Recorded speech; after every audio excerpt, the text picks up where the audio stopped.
Ahí vamos. Bueno, entonces las generalidades casi que las pueden buscar ahí, les decía, en el documento que le llamo yo proyecto de la materia. Y ahorita entramos a la temática prácticamente. Vamos a empezar ahorita. Oigan, este tema del electromagnetismo, que en realidad es la materia física 3. Y eso tiene que ver el que se llame la materia física 3 o que se llame electricidad y magnetismo. El nombre oficial es electricidad y magnetismo, pero eso fue por ciertos requisitos, por llenar ciertos requisitos por el Ministerio de Educación, porque la materia en sí es física 3. Y es que un curso de electricidad y magnetismo suele ser más técnico, más aplicado, mientras que las materias de física, nosotros en física, solemos ser más abstractos. Yo le voy a lo práctico, pero como la materia es física, entonces tenemos que acomodarnos a estudiar los fenómenos en una forma un poco analítica, reflexiva, abstracta. Oiga, quiere decir que no vamos a aprender así a hacer nudos con alambres, cosas así meramente, pero sí vamos a tratar de comprender, de indagar sobre los fenómenos de la naturaleza que entran en esa área de la electricidad y el magnetismo. Bueno, quizás me voy a ir introduciendo utilizando una presentación que tengo por aquí, que les compartí ahí en el Moodle. Pero antes, déjenme ver, déjenme compartir pantalla.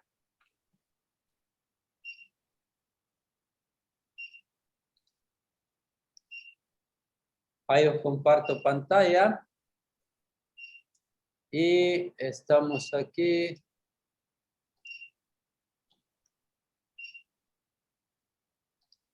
Acá. Bien. Aquí tenemos nuestro curso y lo primero, quito esto, pues aquí está el proyecto de la materia, les decía, ¿verdad? Luego entramos a la primera semana, agosto 8 al 14, que en realidad se extiende a la próxima, ya la voy a renombrar, y tenemos acá el enlace a esta conferencia, y luego tengo esta sorpresa, miren, greetings from Wilber Martínez, at JPL NASA. Wilber, tal como les explico ahí, es un amigo nuestro, pues no solo mío, sino también vuestro, porque él cuando me escribe casi siempre lo hace en el ámbito profesional. Él ha venido más de una vez aquí a la universidad a visitarnos, ha estado incluso en las clases de física, porque él es muy amante de la física. Ven que los ingenieros, aunque estudiaron física, luego se van olvidando un poco. Pero nos hemos reunido, hemos tocado temas de física, y bueno, él es un amigo de la materia, de los estudiantes, y siempre está pendiente de nosotros. Justo hace unos minutos, digamos, hace como una hora, me cayó este mensaje que sentí la inquietud de compartírselos. El mensaje de Wilber Martínez. Les decía, él es un ingeniero que trabaja en JPL, Jet Propulsion Lab. Eso es una organización más que académica, es de investigación, porque ellos pertenecen a una universidad de California, al Caltech, al California Institute of Technology, creo que se llama, y pues lo administra la universidad, él pertenece a la universidad, pero bueno, Wilber tiene carnet para entrar a los parqueos de la universidad, ya me ha llevado él, hemos ido ahí a la universidad. Luego también ellos le trabajan es a la NASA. Por ejemplo, hoy en febrero que hubo el aterrizaje del Perseverance en Marte, pues ese proceso, digamos, fue, si ustedes vieron las cabinas de control, de los cuartos de control donde le dan seguimiento, monitorean todos esos procesos, eso es justo ahí en Caltech, justo ahí en JPL. Eso es justo ahí donde Wilber trabaja. Él me ha invitado, ya he ido yo con él y me llevó incluso a esas cabinas y a todos esos lugares, anduvimos viendo ahí y sacamos ciertos materiales que yo les voy a compartir más adelante porque son de interés a manera de aplicación de la física en la vida práctica. Yo le decía a Wilber desde que lo conocí, Wilber, me encanta porque usted es un ejemplo de physics in action, le decía yo, physics in action. Él no le gusta hablar mucho inglés, solo español, aunque allá obviamente solo inglés habla. Pero es como la aplicación de la física, ver la física plasmada, concretizada. Entonces, por eso me gustan las entrevistas con él. Incluso en una ocasión tuve la oportunidad de tener aquí de alumna en esta materia, bueno, en Física 1, creo, a una sobrinita de él. Vale. Entonces, por ahí nos compartió unos materiales que se ven un poco avanzados. Yo ya voy a ver qué les encuentro, si los entiendo. Ingeniero, una disculpa. Están diciendo en el chat de que hay una persona que tiene una amiga que no la deja entrar a la clase, que no le han dado acceso. No sé si le podría revisar, por favor. Vamos a ser misericordiosos entonces y vamos a dar acceso a esta persona. A ver si encuentro cómo. Oh, participar. Ahí va, habían varios. Gracias por el aviso. Les agradecería si me vuelven a avisar. Oigan, bueno, van a estar cayendo, de vez en cuando vamos a estar admitiendo. Vale, luego veré lo de que sea automático el ingreso. Vale, entonces les daba ahí como el perfil, así el background sobre el tema de nuestro amigo Wilber que nos ha saludado, y los materiales que él nos suele compartir son menos avanzados. Oigan, suelen ser videos y cosas así, pero por ahora pues eso nos mandó. Ya le echaremos un vistacito. Obviamente no, cuando un material se va a incluir en las evaluaciones, yo lo digo de manera explícita, oigan, y no es el caso de estos attachments que él nos mandó en su correo. Vale. Entonces, posterior a esos digamos, momentos de sociales, entramos ya a la materia y voy a poner por acá una presentación.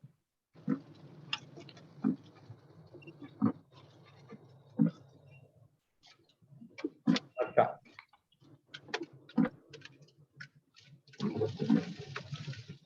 Vale, entonces ahí todos pueden ver mi pantalla, ¿verdad? Ya ahí estamos. Entonces, bueno, ahí les pongo, por cierto, el domo que se ve ahí, es el observatorio, hoy Dios mío, se me fue el nombre, pero ahí estuvimos juntos con Wilber, él me invitó prácticamente a ese paseo, aunque hubo unos cambios finales, pero es como para hacer el fondo de la electricidad. Tenemos también ahí en pantalla fotografía, un modelo antiguo de la bobina Tesla que está ahí justo en ese museo, digamos, en ese observatorio. Y eso solo es nuestra portada. Pero les decía que vamos a introducir, miren, cuando se habla de electricidad y magnetismo, estamos como hablando de dos cosas separadas. Pero yo advierto aquí en estos textos de estas dos primeras láminas de que tendremos el cuidado de no caer en la herejía de querer separar, en la separatividad, porque nuestro objetivo en la física, como en todas las órdenes, es la unificación, al revés, o sea, es unificar, no separar. Por efectos didácticos y tradición, siempre se ha separado, digamos, el área primera, que es la electroestática y la electricidad, y en el área segunda del curso, a nivel de contenidos, se ve el magnetismo. Pero desde ya yo les explico de que son dos cosas inseparables prácticamente. Fíjense que eso yo lo ilustro con esta tomita que les voy a poner acá.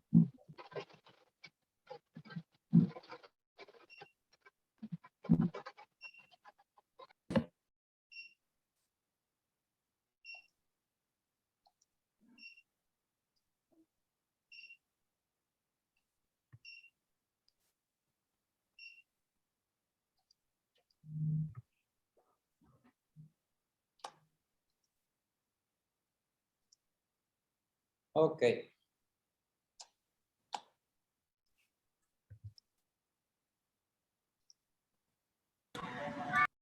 Vale. Vale, entonces aquí les voy a ilustrar. Miren, fíjense que a mí me vino mucha comprensión de esto, de este asunto, en cierta ocasión que yo estaba observando este símbolo, que es muy famoso. Esta estrella tiene 12 rayos, a saber, tiene un rayo positivo, 2 rayos positivos, 3 rayos positivos, 4 rayos positivos, 5 rayos positivos y 6 rayos positivos. Entonces, pero tiene 12 en realidad, porque ven las saetas, cabezas de flecha, se ven en los piquitos. En los piquitos se ve, son emisión, emite así, emana. Pero esta estrella incluso tiene los 6 rayos negativos. Observen ustedes este ángulo, es como una saeta invertida. Y entonces perfectamente podemos nosotros dibujar acá otros rayitos así, miren. Espero me comprenda. ¿Ven? Acá, miren, en cada ángulo tenemos un rayo negativo. Aquí en nuestro curso de electromagnetismo y en esta materia en general, se dice que es por convención, de que porque la comunidad científica convino en que lo vamos a tomar así, pero en realidad estas convenciones tienen un fondo, oigan, no son tan arbitrarias, tan caprichosas como que solemos creer las personas. Se conviene en que la emisión es un flujo positivo y que la absorción es un flujo negativo. Y aprovecho entonces la estrellita para irles explicando eso. Aquí tenemos un ángulo, miren, se corresponde con un rayo negativo, o sea, con un absorbe, con un negativo. Yo digo mujer, oigan. Y en las prominencias estas, los piquitos, se corresponde con rayos positivos. ¿Ven? Positivo, que es emisión. Me van comprendiendo, ¿verdad? Esto lo digo así en general, como filosófico, porque lo vamos a utilizar ya en forma práctica cuando estudiemos los campos magnéticos, los flujos eléctricos, flujos gravitacionales, etcétera, etcétera, y todas esas hierbas. Entonces, pueden ver ustedes que tenemos 6 machos, ¿ven? 2 machos, 3 machos, 4 positivos o machos. Yo le digo hembritas, varoncitos, machos y hembras. Oigan, pero es eso precisamente. Y tengo acá otro a completar un total de 6 machos, ¿sí? Y a la vez de tener los 6 machos, tengo 6 negativos, 6 hembritas, ¿verdad? Que serían precisamente este ángulo, es una, con este color, este es una, otra, 3, 4, 5 y 6, y se completa de nuevo la estrella. ¿Ven? Entonces, en primer lugar, os he ilustrado con este símbolo la dualidad de polos en la naturaleza, que se aplica particularmente al electromagnetismo, pero que en realidad se aplica a diferentes áreas de la física y de la naturaleza en general. Oiga, esto se aplica de que hay siempre polaridad. Se dice, nosotros decimos acá técnicamente la ley de los polos. La ley de los polos. Siempre hay 2 polos. Si lo vemos en la electricidad, les hemos llamado polos positivos y polos negativos. ¿Sí? Si hablamos en magnetismo, se le llama polo norte y polo sur. ¿Vamos bien? Ok, entonces se va a oír un poco fuera de lugar si ustedes me dicen el polo positivo del imán. Debieron, es decir, el polo norte del imán, que se corresponde con el positivo.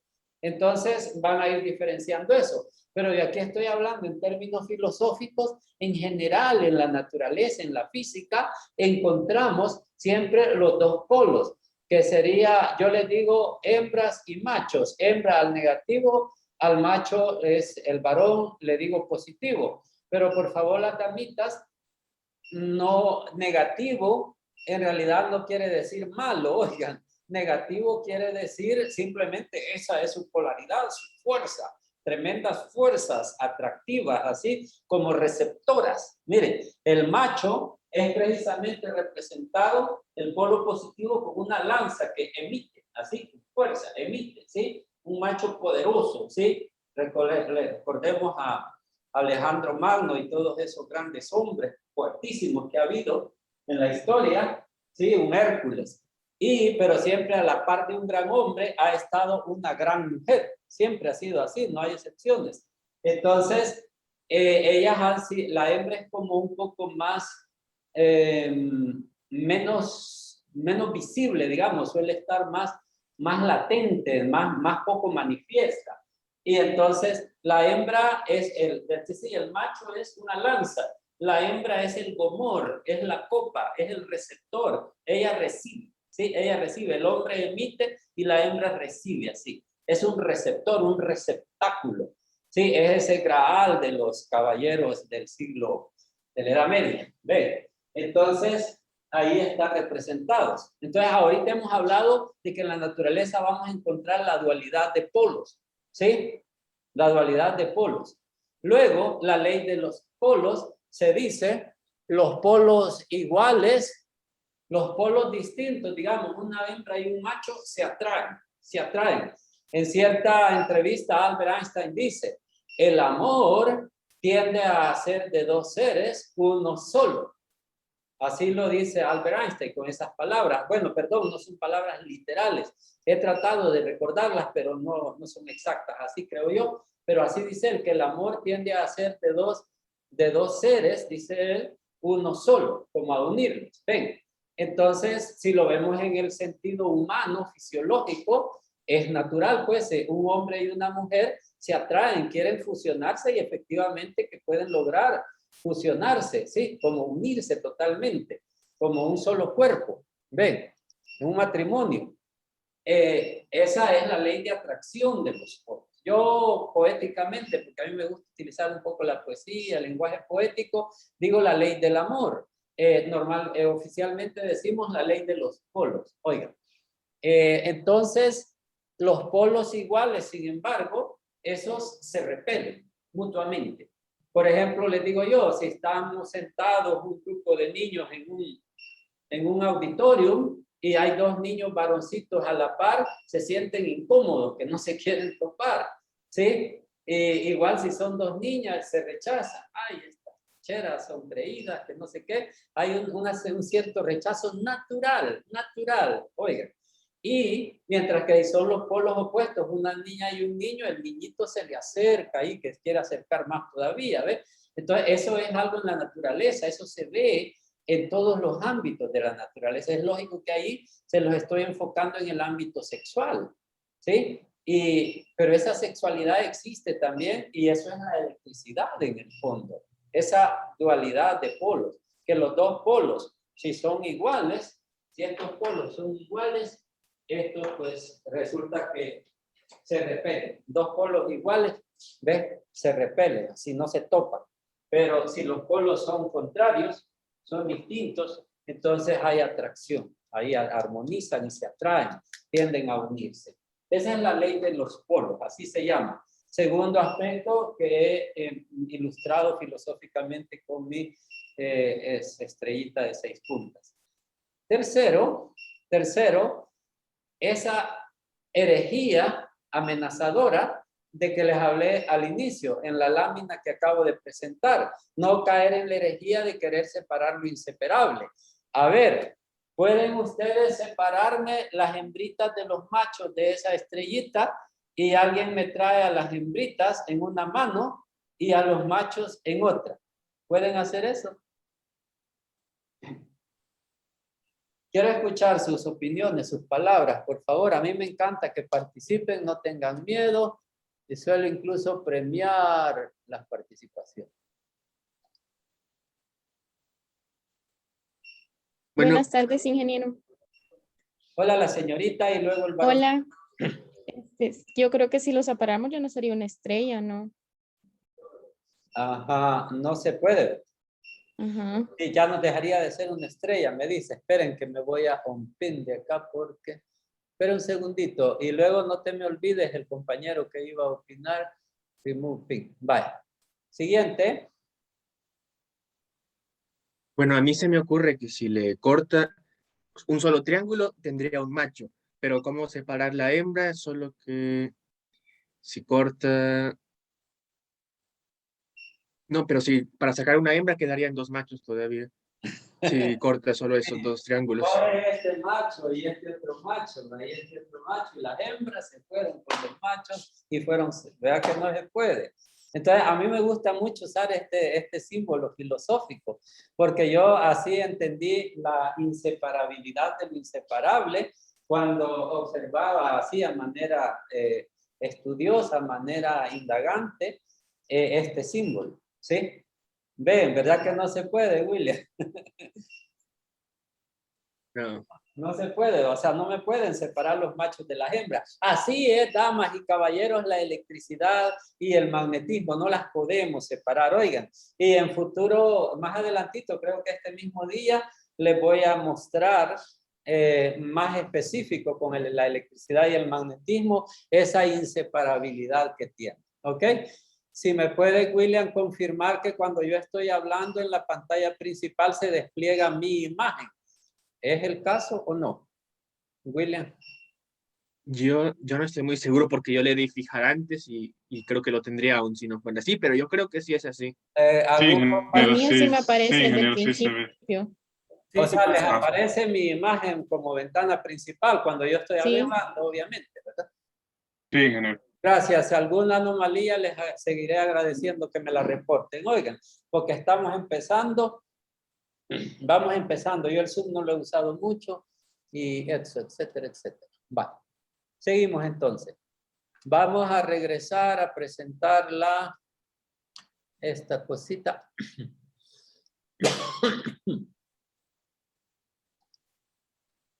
Ahí estábamos, ¿verdad? Entonces, no caer en esa herejía, pero en la primera parte del curso vamos a estudiar la electricidad y en la segunda parte vamos a estudiar, les decía, el magnetismo. Luego, esto es como cronológicamente el contenido del curso, luego estas dos etapas se armonizan en la mutua interacción que hay entre ambas áreas, dice. Se resalta el hecho de que la electricidad más el movimiento son la fuente del magnetismo y como una reflexión, y a manera de una reflexión especular, como esto mismo darle vuelta, digamos, el magnetismo más el movimiento son las causa causorum de la electricidad. ¿Ok? Entonces, esa partecita pretendo cubrirla ahora y para qué hablar más, procedemos a ver esa parte. ¿Ok? Vamos a ver. Y vamos con... Vale. Entonces, en un paper de Albert Einstein, de los papers originales de él, en uno de quizás es el más famoso, creo yo, o el más relevante de él, es donde él presentó la teoría de la relatividad especial, la primera.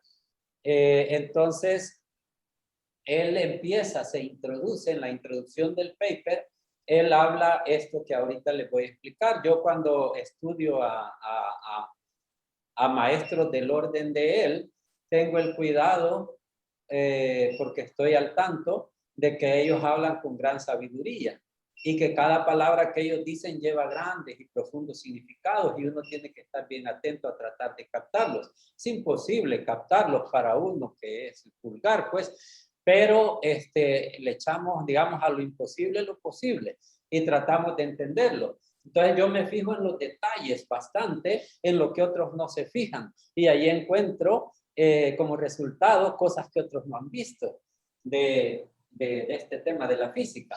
Por ejemplo, él en la introducción de este paper, el paper se llama On the Electrodynamics of the Moving Bodies. On the Electrodynamics of the Moving Bodies se llama el paper, que es donde él formula la relatividad especial, la primera de las dos relatividades. En ese paper, él más o menos parafrasea algo como lo que yo les quiero explicar. Naturalmente que esto va muy lleno de mis propias reflexiones, de mis propias interpretaciones, y es lo que les quiero compartir a ustedes de aquí adentro. Hoy nos explica él que si nosotros tenemos un campo eléctrico, digamos, veamos un campo eléctrico, podemos pensarlo como una carga eléctrica positiva, así.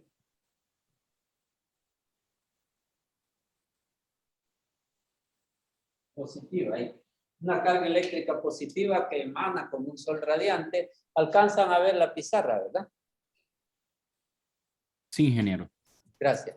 Entonces, si a este campo eléctrico, así que esto sería algo como así, ¿no?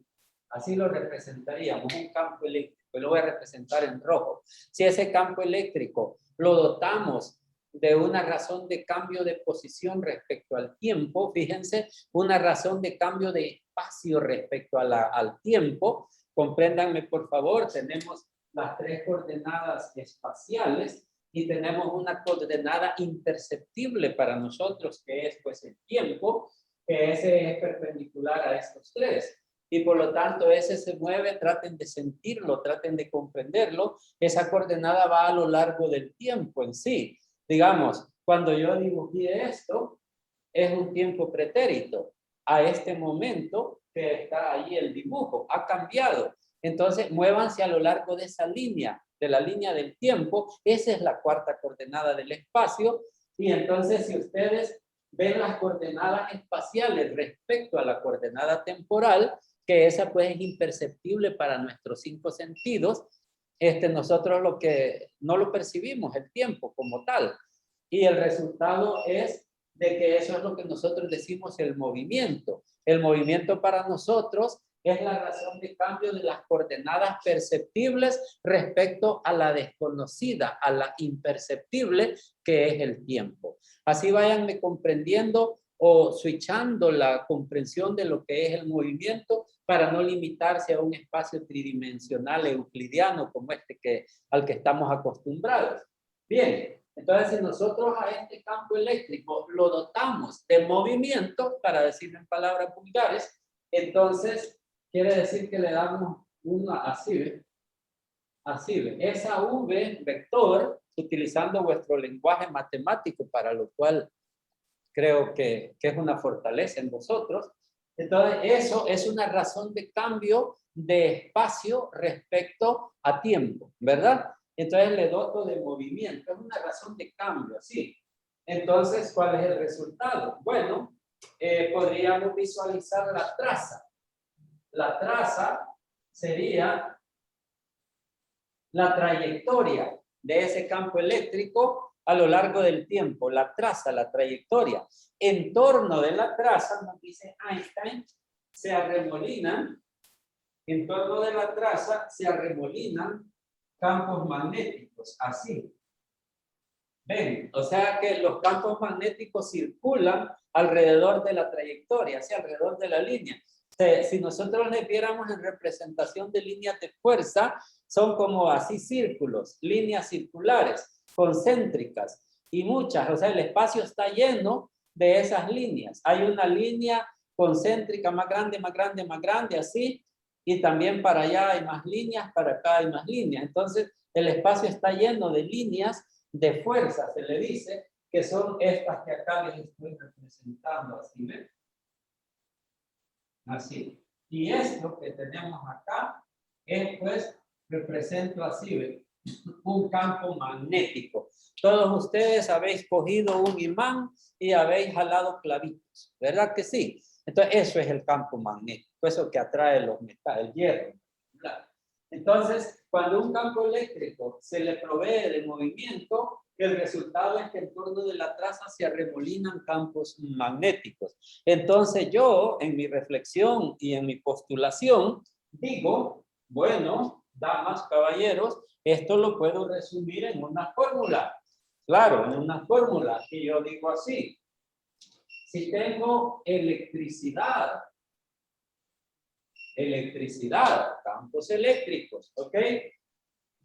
Más movimiento, Esta clase es un poco general, un poco filosófica, oiga, pero lo hay importante introducirlos. Entonces, ¿qué es lo que me da? A ver, si me pueden ayudar, William. ¿Qué es lo que me da? Electricidad más movimiento. ¿Cuál es la respuesta? Solo se me ocurre la B, tal vez. Perfecto. La B de burro, William. Sí, la que puso ahí. Perfecto, es correcto. Entonces, en palabras lo podemos decir así. Electricidad más movimiento resulta magnetismo. Así se hace el magnetismo, damas y caballeros, niñas y niños. Así hacemos el magnetismo. Si ustedes quieren en el laboratorio producir magnetismo, cojan electricidad y dótenla de movimiento. Yo lo digo así como que tengo un crisol de fundición para producir mis alquimias ahí y entonces echo electricidad, echo el ingrediente indispensable que es el movimiento y el resultado es magnetismo. Ahí está, eso es. Bravo. Ahí está. Va. Ahora les voy a enseñar la contraparte. La contraparte. Y para ello, lo hice muy al centro. Vamos a ver. Voy a borrar mi modo y lo voy a hacer.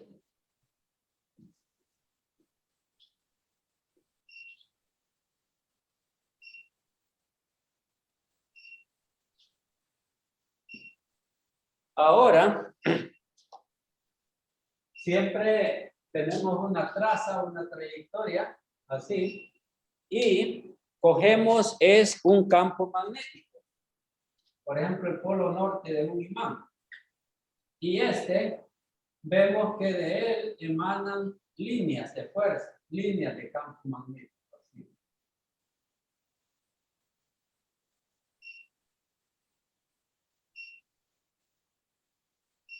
Así.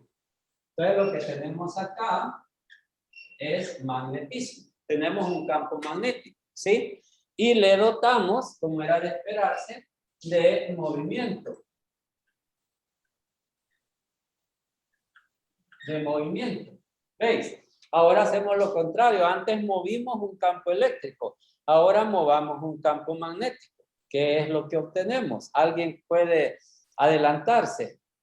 José Torres, no sé si tú o alguien. ¿Cómo fue la pregunta, disculpe? La pregunta, ¿quiere que le repita, José? Sí, por Claro, con gusto.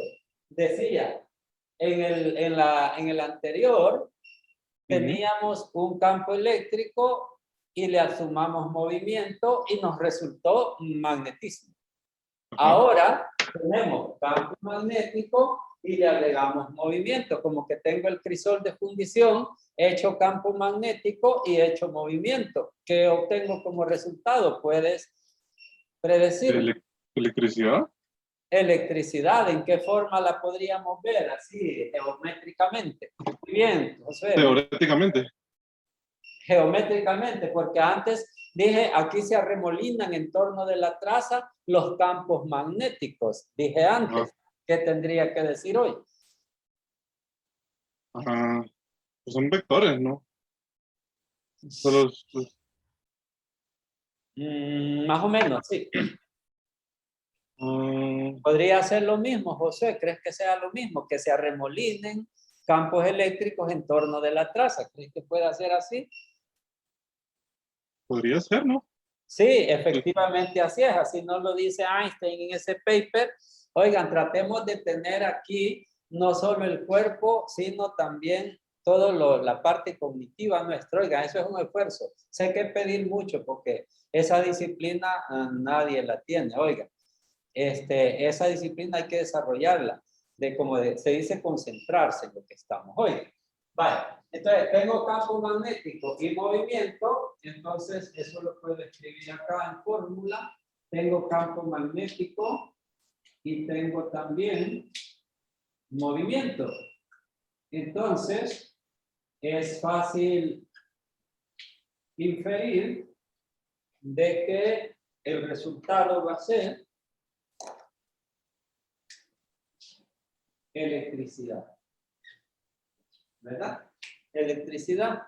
Entonces, ¿cómo la vamos a ver? Tal como lo discutíamos con Josué, serían campos arremolinándose en torno de la traza. Acá. Así se nos arremolina el campo eléctrico. Así se presenta. Ven, entonces ahí hemos llegado a una reciprocidad, a algo recíproco. Electricidad más movimiento da magnetismo. Recíprocamente, magnetismo más movimiento da electricidad. Es importante notar, esto lo pueden experimentar ustedes o observarlo en la vida práctica, oigan. Eso lo pueden observar. Vean, por ejemplo, un generador de electricidad, el alternador del carro, por ejemplo. En el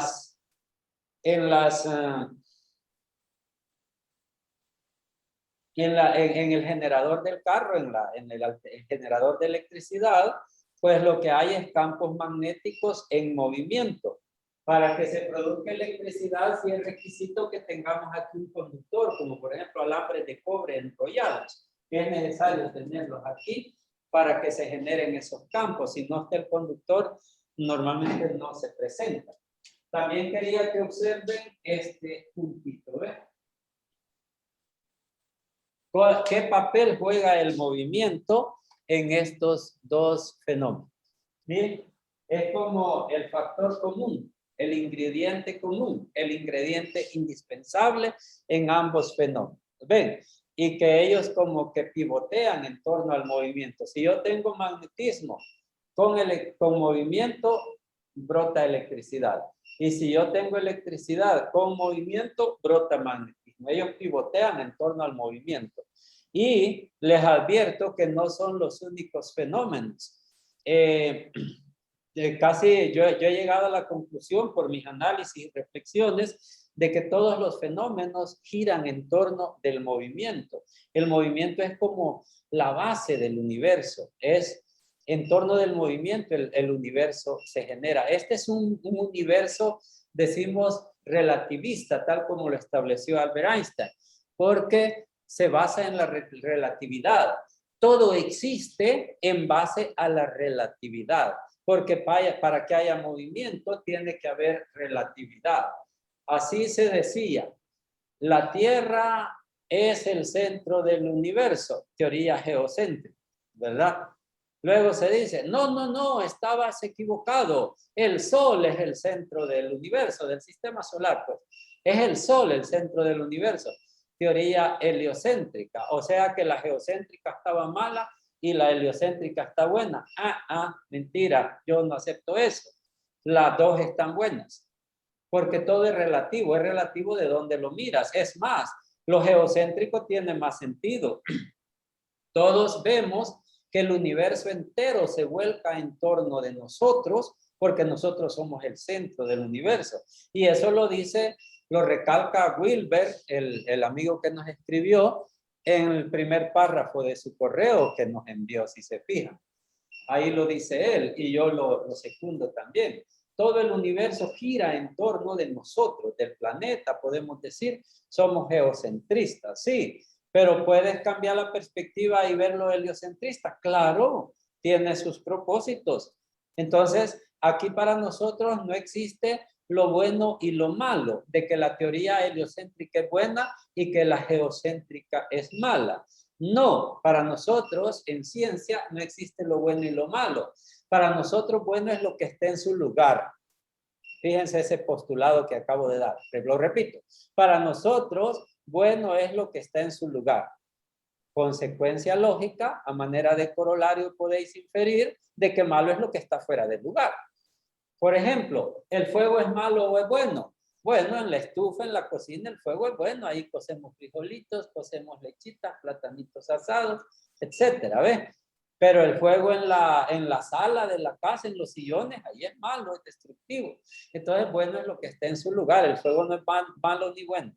El fuego será bueno cuando esté en su lugar y será malo cuando está fuera del lugar. Y así es todo. La violencia misma, no la puedan clasificar, oigan, que la violencia es buena o es mala. en su lugar es buena. Imagínense que es un padre de familia, a uno le toca que tiene hijos y digamos viene un malhechor a la casa y viene armado. ¿Cómo voy a salir yo con un exceso de como de pasividad, de tolerancia? Hermanito, hermanito, no le haga daño a mis hijas. No vamos a usar la violencia. No, yo mi deber como padre, como responsable de ese hogar, es sacar un arma, lo que tenga a la mano, un machete, y defender a mi familia, ¿me entienden? Es violencia, sí, pero está en su lugar. Entonces, malo sería que yo me quedara así fanáticamente de que me la llevo de pacificador. ¿Ven? Entonces, la pacificación, la pasividad, ahí está mala en ese momento. Ahí lo que está bueno es la violencia. Así les ilustro que bueno es lo que está en su lugar. Ok, para nosotros, en ciencia. Bien, entonces ahí tenemos ya este otro aspecto que les quería explicar y ven cómo es imposible separar la electricidad del magnetismo. ¿Ven? Para obtener magnetismo necesitamos electricidad. Para obtener electricidad necesitamos magnetismo. Esa reciprocidad entre ambos. La ven, ¿verdad? Ahí les voy explicando. Recuérdense que empecé con la estrellita y les expliqué los dos polos, los dos rayos, las lanzas y las copitas receptores. ¿Sí? Les expliqué luego de que eran inseparables. Eso se lo demostré. Dejé que ustedes solos, así como William reflexionó y bien vio de que no se podía. Así me gusta, que por su cuenta. Yo no vengo a dictarles. Yo lo que quiero es que reflexionen, indaguen, inquieran y aprendan por sí solos. Oigan, yo solo les guío hacia llegar a eso. Yo les pongo la estrellita porque sé que con eso van a lograr comprender. Oigan, sí. Entonces, el siguiente aspecto era aplicar esa inseparabilidad al electromagnetismo, explicar cómo están unidos. Miren, el magnetismo genera la electricidad y el viceversa. Ya lo vieron. Vaya, ¿alguna participación? ¿Alguien quiere cantar, decir un poema, preguntar algo? Quiero ver.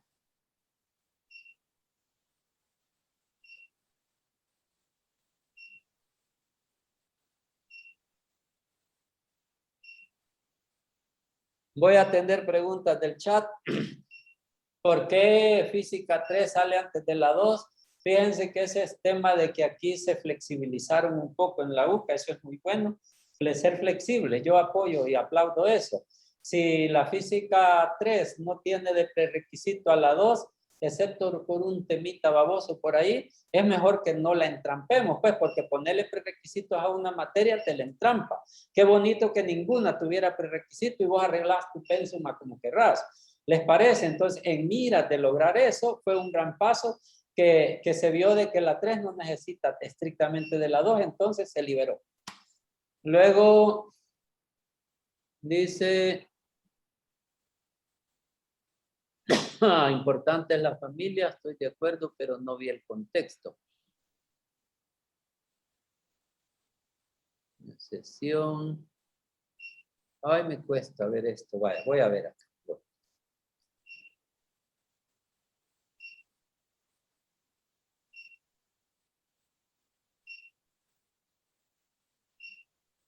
Bueno, si tienen algo otras preguntitas, que perdonen que son muchas, no las puedo ver todas, me la pueden hacer ahorita con micrófono. Tomen eso como un ejercicio que a uno le da pena hablar en los grupos y eso debe de vencerse. Eso está mal. Eso es malo. Entonces tomen como un ejercicio. Bueno, voy a tener valor y voy a hablar. Inge, buenas tardes. No sé si me escucha. Claro, Walter, con perfección. Adelante. Solamente quiero saber cuál libro vamos a utilizar o cuál va a ser el material que vamos a estar usando mediante el curso para esta materia. Enhorabuena, Walter. Muchísimas gracias por tu pregunta. Ves cuán importante es que participéis. Efectivamente, es el libro de Temansky. Voy a basarme en la edición 13 cuando dicte los ejercicios, porque aunque ya tenemos la 14, casi todo el mundo tiene la 13, oiga. Entonces, edición 13, Semansky, sí es Semansky. El título completo es Física Universitaria. Ese es necesario tenerlo a la mano porque lo voy a estar usando de referencia hoy. Gracias, Walter. ¿Algo más? ¿Alguien más? Bueno, muchas gracias a usted, Inge. Gerald.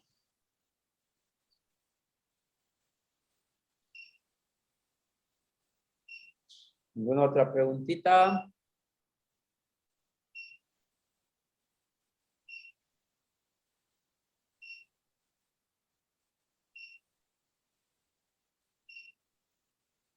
Sí, las discusiones mañana en la tarde las van a inscribir. Oigan, yo les voy a comunicar vía correo los detalles. Mañana en la tarde las van a inscribir las discusiones. Eso de las evaluaciones, Kevin, en el curso de Moodle de electricidad y magnetismo común, el que les he llamado a meterse, ahí hay algo que se llama proyecto de la materia, ahí está descritos esos detalles. Kevin.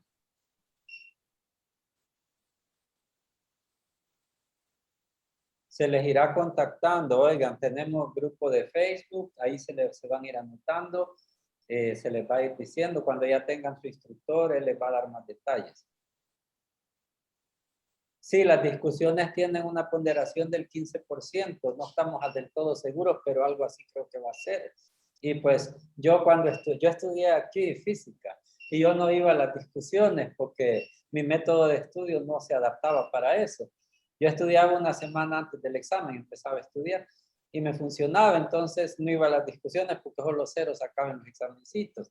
Pero ese era mi método, pues, y pasaba de todos modos.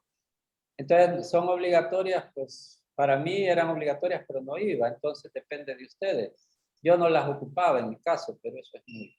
Cada quien tiene su método. Oye, valen el 15%, eso habla por sí solo. Buenas tardes, ingeniero. Disculpe, se escucha. Claro, Edgar, claro. Solo tengo una consulta. Los viernes, entonces, es clase, porque yo pensaba que eran las discusiones. Fíjate que las discusiones son a lo largo de la semana, tú las vas a inscribir, pero los viernes yo suelo dar discusión o nada. Oye, los viernes yo o doy discusión o nada, o sea que vengo casi solo a hacer ejercicios. O en veces es bien común que no tengamos actividad los viernes porque cubrimos todo el material en las 2 sesiones largas y ahí nos vemos el lunes. Ok, muchas gracias, ingeniero. Aparte del parcial final, no habrá más presencial. Sí, los laboratorios parece que sí son presenciales, los laboratorios de esta materia. ¿Cuántos Pues, laboratorios son, ingeniero? Disculpe. aquí esta materia lleva una actividad que se llama laboratorios y que también va a valer el 15%. Y es de que vienes presencialmente acá a hacer prácticas, a usar el multímetro, el voltímetro de todo, usar cosas así.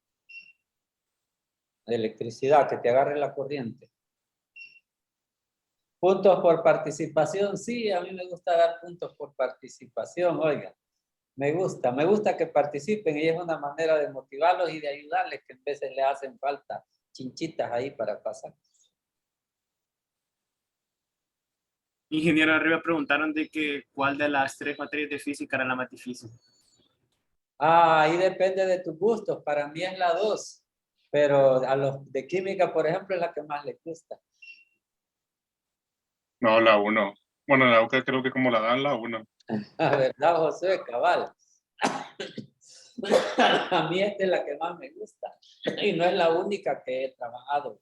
Antes era el de la 1, yo era mi materia. Yo siento que la 2 es más pesada, tiene más contenido, pero es más fácil en relación. La 1 es mucho más complicada. Sí, aprovecho esto para las personas que me están participando y yo les digo que estas cosas son relativas, pues depende de uno, como les decía. Pero está bien eso, magnífico. La física 3 no me acuerdo, la 1 sí creo que la pasé bien. El primer examen era el ingeniero oficial, no lo conocen, no voy a hablar de él. Él tiene casi mi edad, pero él era jovencito, un profesor jovencito, muy bueno cuando yo vine, yo estudié aquí. Y me acuerdo que en el primer examen le saqué 10, pero yo porque me gustaba, no es porque fuera muy aplicado. La materia, la física siempre me ha gustado mucho. Perdón. Y el Si inglés, necesita agua, tome, ingeniero. está bien lejos, pero muchas gracias, muchas gracias. Profe, tome agua. Oh, tengo agua cerca, ya vengo.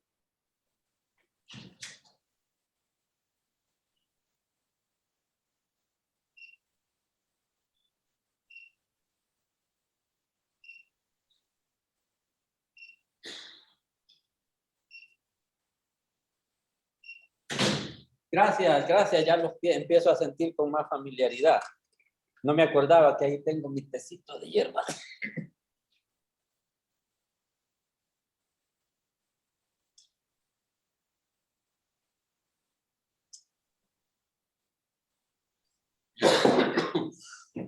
Un caramelito. Me falta, no tengo. Va. Gracias. ¿Alguien más? Darling, go home. Your husband is ill. Is he ill? Let's give him a pill. ¿Alguien más? Darling, ahí se ve Darling, una compañera.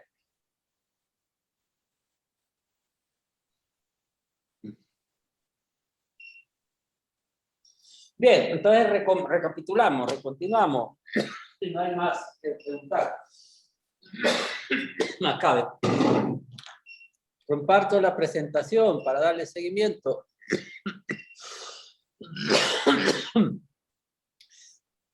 En el curso vamos a incluir, además de estos aspectos filosóficos como los que he abordado hoy, aplicaciones técnicas prácticas de lo que es esto de la electricidad y el magnetismo, oiga, de la energía eléctrica, capacitancia, campos de fuerzas, flujos de campo, etcétera. Así. Vamos a hacer también eso que requiere de bastante matemática. Bien. Esta clase de hoy ya les dije que es bastante filosófica. Miren, a mí he consultado. Ok, perdón. No les he compartido la pantalla. Ahorita.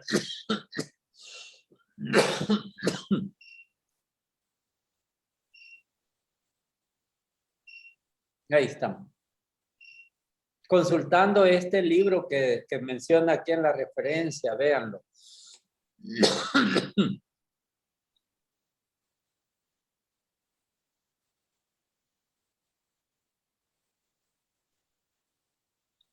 Esto de acá. Ups, eso, consultando eso. Basic Properties of Matter se llama el libro. El autor es el señor Dewey Larson, pueden ver ahí. Y en el capítulo 13, que es precisamente la carga eléctrica, el capítulo 13 del libro,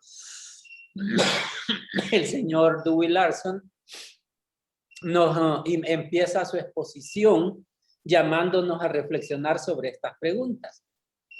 ¿Qué es la carga eléctrica? ¿Qué es el magnetismo? ¿Qué es una corriente eléctrica? Me agarró la corriente, dice uno. ¿Qué es un campo eléctrico? ¿Qué es la masa? Fíjense. ¿Cuál es la relación entre masa y carga? ¿Cómo es que se producen las fuerzas tanto eléctricas como magnéticas? ¿Cómo difieren las fuerzas electromagnéticas de las fuerzas gravitacionales? ¿Cómo se transmiten las fuerzas a través del vacío y en los materiales? Ay, Dios mío. Entonces, etcétera. Entonces, él hace este abordaje y a mí me gusta reflexionar sobre esto. Entonces, quisiera que ustedes también, particularmente, se concentraran quizás en esta primera pregunta, quizás. qué es electricidad, qué es carga eléctrica. Quizás nos vamos a centrar más en esa y se puede reflexionar sobre las otras. Yo aquí no quiero hacerme la de dictador, porque para mí, y no solo para mí, el conocimiento no se adquiere de la boca de un dictador. El conocimiento se adquiere en base a la vivencia, a la experimentación, a la confrontación en el día a día, digamos, de los fenómenos, no en base a dictados. Entonces, si ustedes reflexionan sobre lo que es carga eléctrica, fíjense que yo ya les di una ayuda grande con esto que les he expuesto en la pizarra. Yo ya les di una ayuda grande para que empiecen a comprender en sí qué es la carga eléctrica. Oigan. Y entonces, tal vez en la próxima clase, podemos nosotros indagar un poquito o me pueden dar sus opiniones al respecto. Me encantaría, la verdad, que me compartieran sus opiniones. ¿Qué es la carga eléctrica en sí? Eso. Yo no se lo voy a decir porque ya les dije, no les voy a dictar, pero les estoy ayudando para que logren adquirir, aprender ese conocimiento de qué es la carga eléctrica, que lo encuentren por sí solos.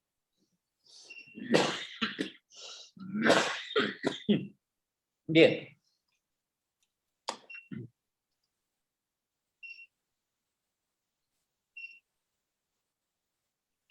Tengo unas citaciones.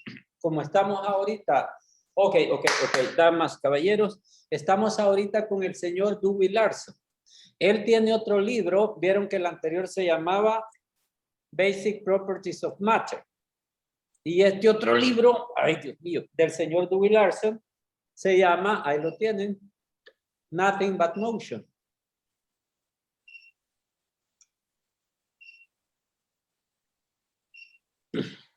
Advierto que los libros y las teorías del señor Dewey Larson son ciertas proposiciones en el ámbito de la física teórica.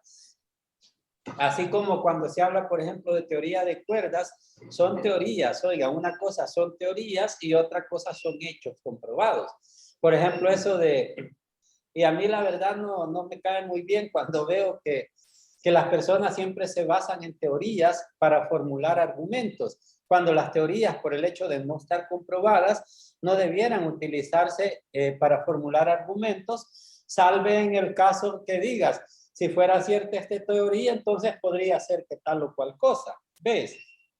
Pero es bien común que la gente utilice teorías para basar sus argumentos. Teorías son, por ejemplo, eso de la evolución de Darwin. Eso es una teoría, no está comprobado. ¿Me entienden? Hay experimentos que apuntan, sí.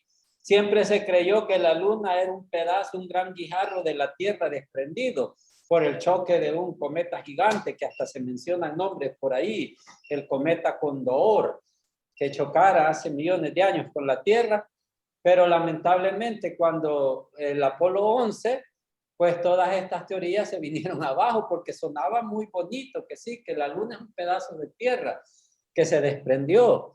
Sonaba súper bonito, pues, pero al verlos y todo, y era una teoría que no sé, así es, así tiene que ser. ¿Para qué seguirse quebrando la cabeza? Así tiene que ser, claro que así es. Tal experimento dice tal y cual cosa.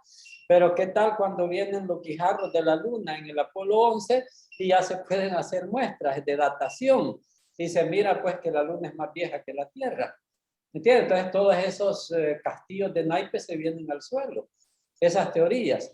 Entonces, por mucho que nos parezca, una teoría, si no está comprobada, no la podemos utilizar como un hecho. Oigan, no darle en la categoría de hecho si no está aún comprobada. Tener ese cuidado. Eso del Big Bang, eso es una teoría, oigan. Yo encuentro un poquito ridículo cuando oigo a la gente que dice frases como, es que 10 segundos después del Big Bang sucedió tal cosa. Hablan con una seguridad como que si vieron esos eventos cósmicos, como que si los presenciaron, pues. Y yo les digo, para mí el Big Bang, esa teoría no la va, no la hace, o sea, no va conmigo, yo no la acepto. Me parece absurda. Entonces, son simplemente teorías, pues no han sido comprobadas. Hay experimentos que llevan a eso, sí, sí. El redshifting, las galaxias, todo eso, sí, eso me encanta, yo lo estudio, pero pero no, estoy al tanto de que son teorías que no están aceptadas, pueden ser ciertas, pueden no ser ciertas. Así es que tener ese cuidado, ¿ok? Entonces, cuando yo cito, por ejemplo, Dewey Larson, les advierto, las teorías que él ha formulado son eso, teorías, no están comprobadas. Entonces, en física nos toca enfrentar esos casos, sí. Claro que debemos estudiar el Big Bang, sí, pero a conciencia de que es una teoría, no querer engañar a la gente hablando como que son hechos, pues, sino que advirtiendo de que son teorías. Igual es, oiga, the universe in which we live is not a universe of matter, but a universe of motion, one in which the basic reality is motion, and all physical entities and phenomena, including matter, are merely manifestations of motion. The atom, on this basis, is simply a combination of motion. Radiation is motion, gravitation is motion, and electric charge is motion, and so on. Entonces, Mr. Dewey Larson, casi que su tesis principal es eso que está ahí, que el universo o el principio de todo lo que existe es el movimiento.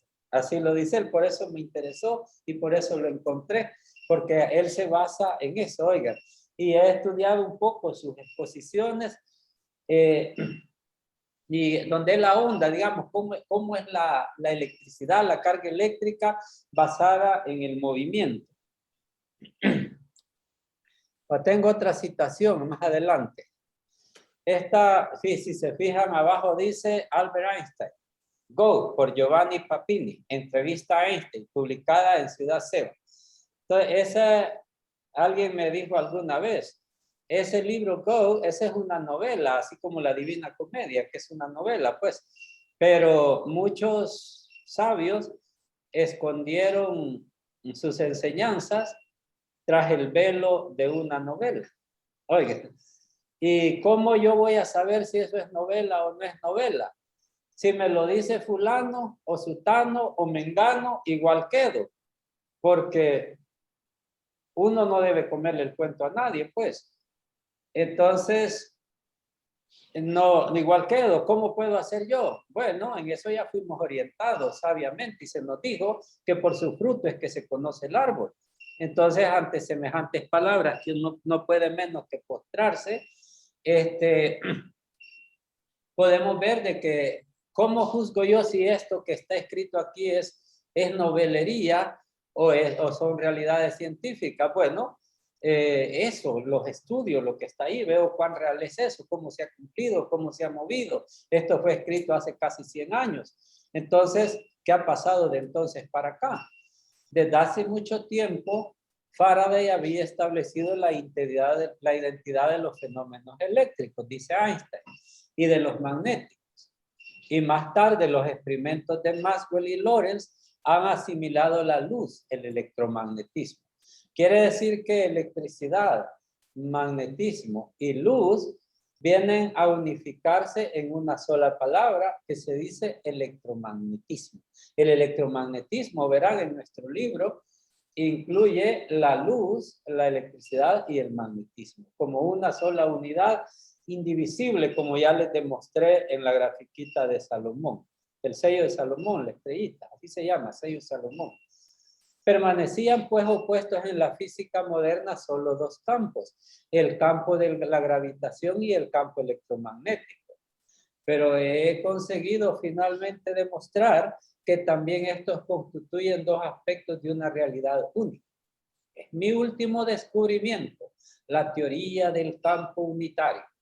Ahora espacio, tiempo, materia, energía, luz, electricidad, inercia, gravitación, no son más que nombres diversos de una misma homogénea actividad. Todas las ciencias se reducen a la física y la física se puede ahora reducir a una sola fórmula. Esta fórmula, traducida al lenguaje vulgar, diría poco más o menos así. Algo se mueve.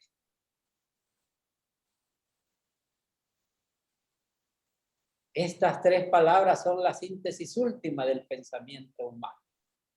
Al principio, dice Juan, era el verbo. Al principio, contesta Guten, era la acción. Al principio y al final, dijo Einstein, ¿verdad? Esas son mis palabras, es el movimiento. Ahí están esas palabras de Einstein. Ve. Entonces, ahí Einstein nos está orientando hacia dónde está el principio de todo cuanto existe. Y eso está en el movimiento. Entonces, en la citación anterior, el señor Doug Larson, nothing but motion. Aquí esta citación de Mr. Einstein es el movimiento, algo se mueve. Esa es la fórmula. Ya no hay que aprenderse todas las fórmulas de física, sino que solo una, la que él nos cita por acá. Solo hay una fórmula. Ven qué bonito. Bien. Ahí estamos entonces y ya vamos a ir entrando a la parte más empírica. Empírica. No sé si hay alguna pregunta lo hasta ahora visto.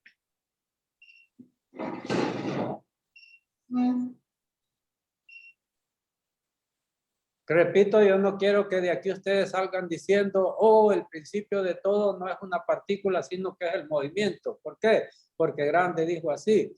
No dictar.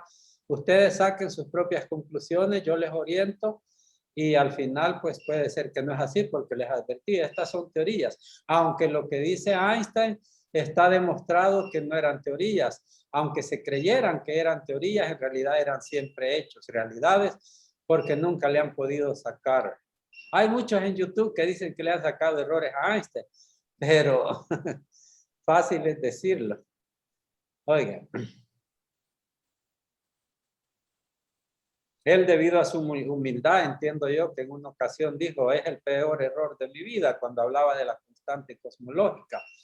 Pero pues él, porque es humilde, pues como yo he visto, cuando un sabio habla y los demás le contradicen, él se calla. Usan frases así como, y si queréis recibir tal y tal cosa. Dicen eso como para el que quiera recibir, pues el que no quiera, nadie le obliga, pues respeto a libre albedrío. Entonces los sabios así nos orientan, nos dan sus verdades y se callan, no las repiten. Entonces, ok, es el error más grande de mi vida, así como para no ponerse a pelear y a defender, no, porque 100 años después se vino a descubrir que en verdad el hombre tenía razón con eso de la constante cosmológica y se le da la razón de nuevo, o sea que no estaba equivocado, aunque él haya dicho así. ¿Preguntas sobre esa parte filosófica? Porque advierto, ya vamos entrando a la parte empírica.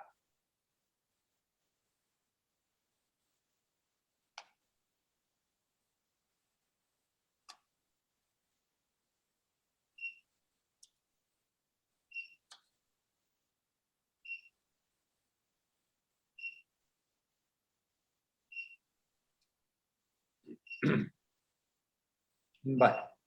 Miren, esta partecita está bien sencilla, es como de ciencias de séptimo grado. Ahí tenemos el que les explicaba yo en forma filosófica por la ley de los polos. Aquí la tenemos ilustrada en forma más empírica. Por ejemplo, aunque los libros dicen que si frotas franela con el vidrio con franela, cuero con no sé qué, pero así yo en la práctica les digo, si tú coges vidrio y lo frotas, este adquiere cargas positivas. Ok, yo tengo una varilla de vidrio y la froto con lo que me dé la gana, con la mascarilla puede ser, me da carga positiva, se carga positivamente. Y si yo tengo una varilla de plástico, así el plástico corriente, y la froto, entonces me adquiere cargas negativas. Ok, tomen nota. En mis clases, por favor, tengan un cuadernito para ir anotando lo relevante. Entonces, el vidrio se carga positivamente, el plástico se carga negativamente. Es lógico que cuando nosotros cogemos una varilla, digamos, de plástico Acá ve una varilla de plástico, está aquí, miren. Y le acercamos otra varilla de plástico cargada, va a haber repulsión, ¿verdad? Luego, si tenemos una varilla de vidrio y le acercamos otra varilla de vidrio, también hay repulsión, los varones también se repelen. Pero cuando cogemos una varilla de plástico frente a una varilla de vidrio, entonces se sucede la atracción. ¿Veis? También se advierte el principio de conservación de la carga, que la franela con que frotamos va a adquirir la carga igual a la varilla que fue frotada, ¿me entienden? Que si digamos la varilla la froto con esta franela y esta varilla pierde una cantidad de carga X, entonces en la franela va a quedar otra cantidad igual, solo que de signo contrario, ¿ves? Como que si electrones brincaron de la franela hacia la varilla, en caso que sea plástica. Y si fuera de vidrio, electrones brincan del vidrio a la franela y queda positivo. Entonces, cuando a mí me preguntan qué es carga eléctrica en términos empíricos, yo digo carga eléctrica es un déficit de carga. Con eso, lo que estoy haciendo es enfatizando que cuando se habla de carga eléctrica, te interesa es un desbalance. Un desbalance. Porque alguien puede decir, el cuerpo de Mauricio, este que ven aquí, ¿tiene carga o no tiene carga? ¿Está cargado o no está cargado eléctricamente? Y puede decir alguien, pues el pelo no se me para, ven, así como sale en la tele, no se me para. Entonces quiere decir que estoy neutro. Entonces el cuerpo de Mauricio no está cargado. ¿Será correcto eso? Sí, para mí lo es. En verdad, para mí lo es. Pero puede alguien objetar y decir, no, el cuerpo de Mauricio sí está cargado. Lo que pasa es que tiene igual cantidad de protones que de electrones y está neutralizado, pero carga sí tiene. ¿Ven? Y entonces, ¿será que este último corrigió al primero? ¿Que el primero estaba equivocado? Pues para mí las dos respuestas son correctas. ¿Me entienden? Para mí las dos respuestas son correctas. Puedes decir si quieres, sí, tiene cargas, pero más me inclino por la primera. Más me inclino por la primera. El mío, mi cuerpo no tiene carga. Porque tener cargas iguales es no tener carga. ¿Me entienden? ¿Sí? La carga es el desbalance de carga. Eso digo yo, fíjense, soy redundante, estoy consciente. Pero así enfatizo de que carga eléctrica se presenta cuando hay un desbalance de la misma. Así. Entonces, esto podrá tener electrones y protones, sí, pero cuando haya un desbalance, entonces se va a decir que está cargado, no lo contrario. Vale. Entonces, eso es mi opinión. Yo mucho les voy a hablar de mis opiniones, mis cosas, mis investigaciones, mis reflexiones. Oigan, porque a mí les dije no me gusta ser dictador. Y en un segundo ámbito, no ser dictador es decir no venir a dictar lo que está en el libro, pues. ¿Me entienden? Porque entonces mejor lean el libro y hasta ahí llego. Vale. Entonces ahí tenemos ya esta laminilla.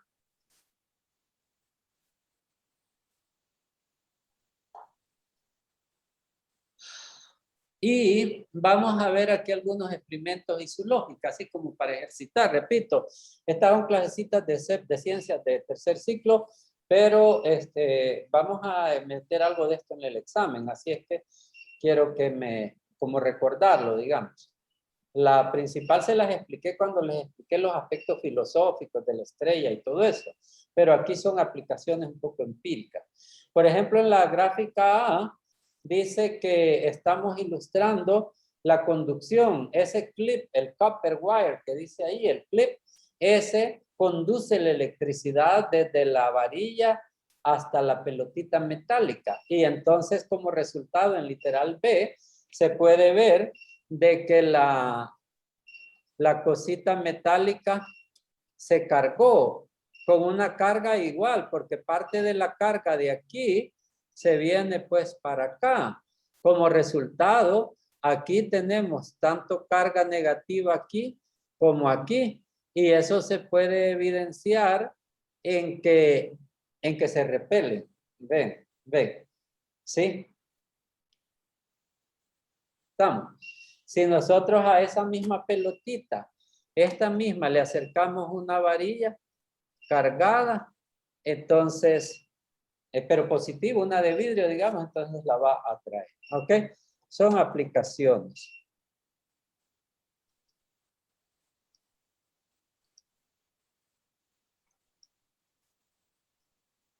Vale. Cambios de escala. Uy, vieron que hay tanto de qué hablar, pero todo es muy filosófico. Cambios de escala.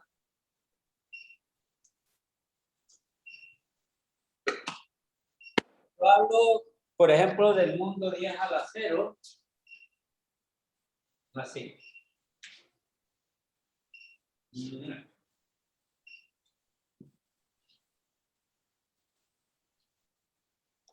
Mejor no, aquí lo voy a hacer hablado para no estar cambiando la presentación.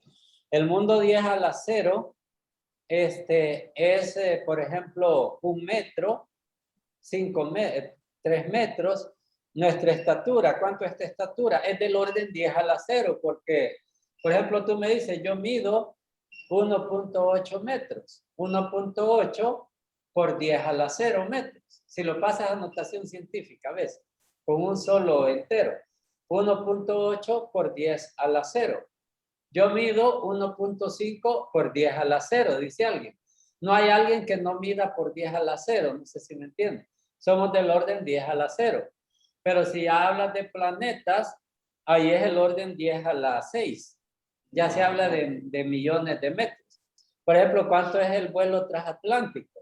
Digamos que son 4.000 kilómetros, digamos, 4.000 kilómetros.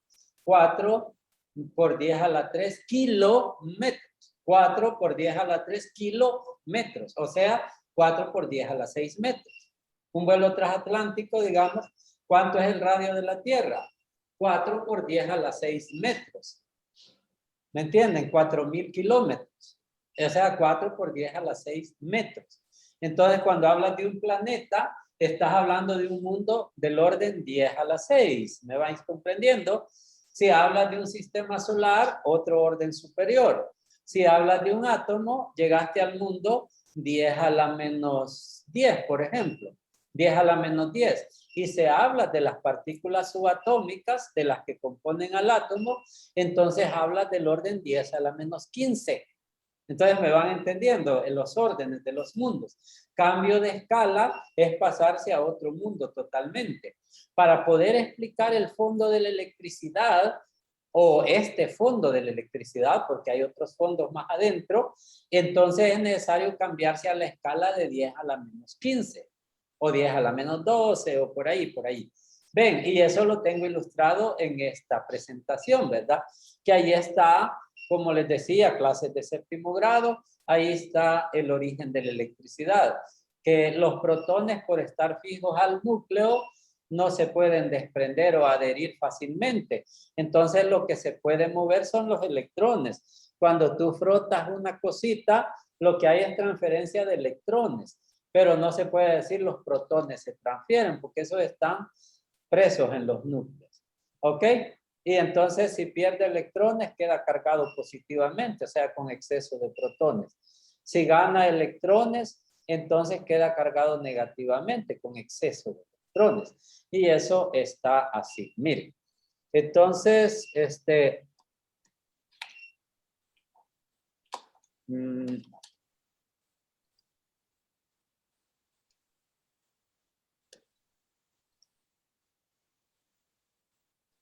vale.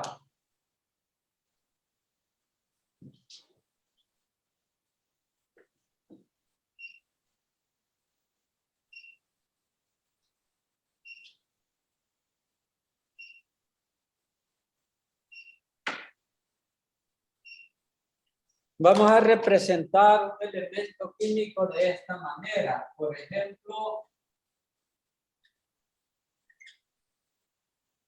el hidrógeno. El hidrógeno, un protón, así. Solo nos van a interesar los núcleos. Oigan, en este estudio que voy a continuación, solo me interesan es los núcleos. Las nubes de electrones no las vamos a tocar. Puede tener más electrones de la cuenta, menos electrones de la cuenta, no me importa. Voy a hablar de los núcleos. Este es el núcleo de hidrógeno, ¿sí? Un protón en that set. Quiero el helio,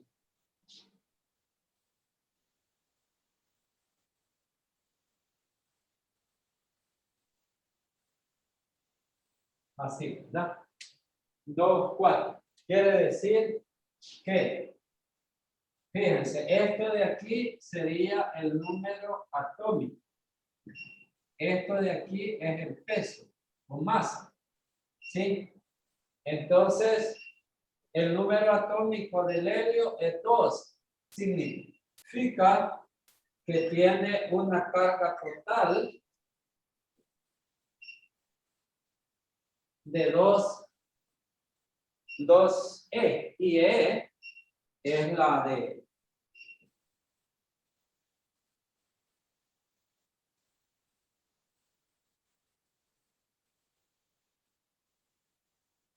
(19 menos 12). Alguien.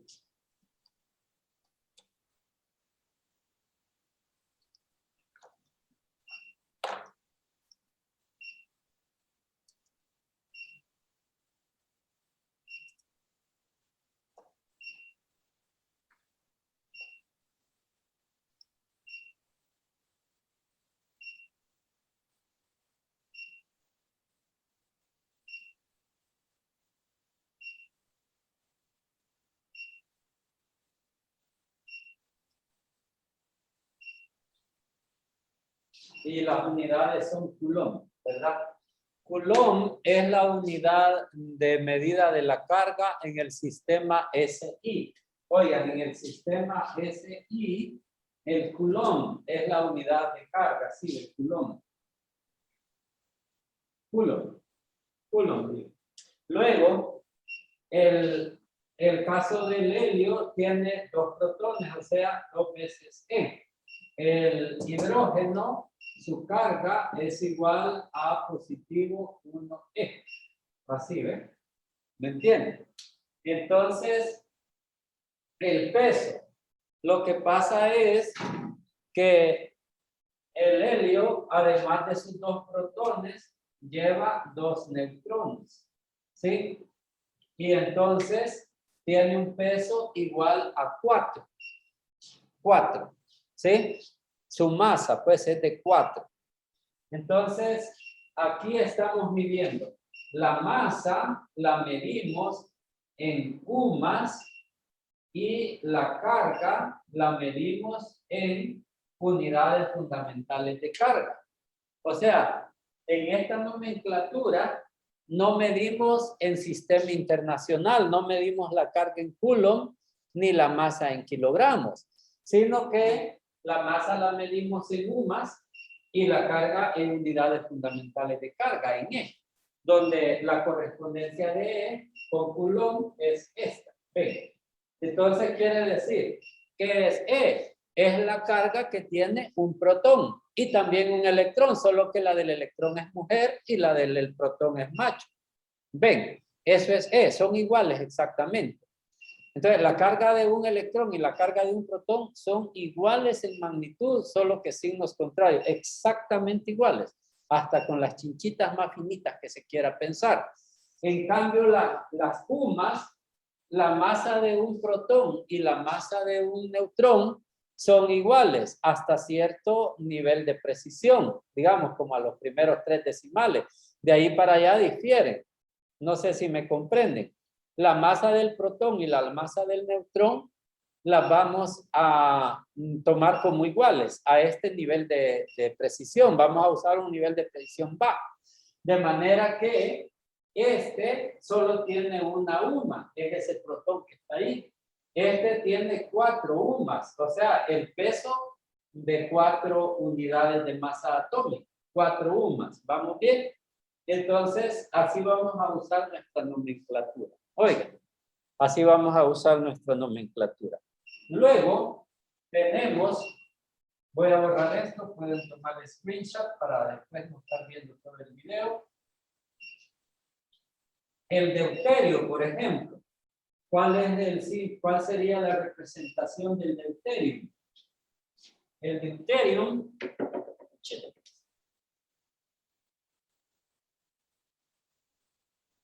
es ese es el deuterio. Es un hidrógeno, sería un hidrógeno que tiene un número atómico de 1, desde luego el hidrógeno, su número atómico es 1, pero tiene una masa de 2. O sea, ¿qué lleva? ¿Cómo puede ser cierto? Bueno, lleva un protón, pero también lleva un neutrón. Él es un hidrógeno pesado, pesa el doble que el hidrógeno normal. Ven, es un hidrógeno pesado. No digamos el tritium. El tritium, así, ¿ven?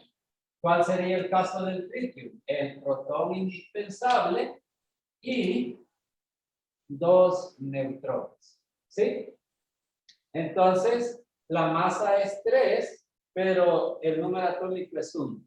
¿Qué pasa si yo digo, tengo un elemento que tiene, digamos que ya se me ocurra, no, yo voy a hacer un tritium así, ¿ves? Así, miren, un tritium así, que va a tener 2 protones y un neutrón. Eso sería absurdo, porque esto dejaría de ser hidrógeno y se convierte en helio, porque el número 2 en la tabla periódica no le corresponde al hidrógeno, sino que le corresponde al helio. Cuando ustedes cambian el número de protones, no alteran al elemento. Si le cambian el número de electrones, aunque no es nuestro tema, tampoco lo alteran. Si ustedes le cambian el número de protones, lo están transmutando. Tomen nota de esa palabra. Transmutar es convertir una sustancia en otra. Por ejemplo, el plomo y el oro son muy similares. Transmutar el plomo en oro, ¿verdad? Si nosotros le cambiamos la cantidad de protones al átomo de plomo, lo podemos convertir en oro. ¿Estamos? ¿Sí? Entonces, esto ya es transmutar y deja de ser hidrógeno debido al número atómico y se convierte en helio. En un helio liviano, no pesado, porque le falta un electrón. ¿Bien? Entonces, ténganme muy en cuenta eso. ¿Ok? Entonces, además, quiero darles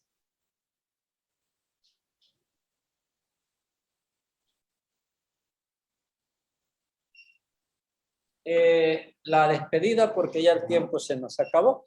Oigan, luego continuaríamos. Fíjense que con ustedes nos veríamos hasta el martes. Oigan, no nos veríamos mañana. Mañana voy a atender a las otras 2 secciones. No más, oigan, para emparejarnos un poco. Y voy a ver cómo les doy eso a ellos esto en 1 hora. Ya veré. Oigan.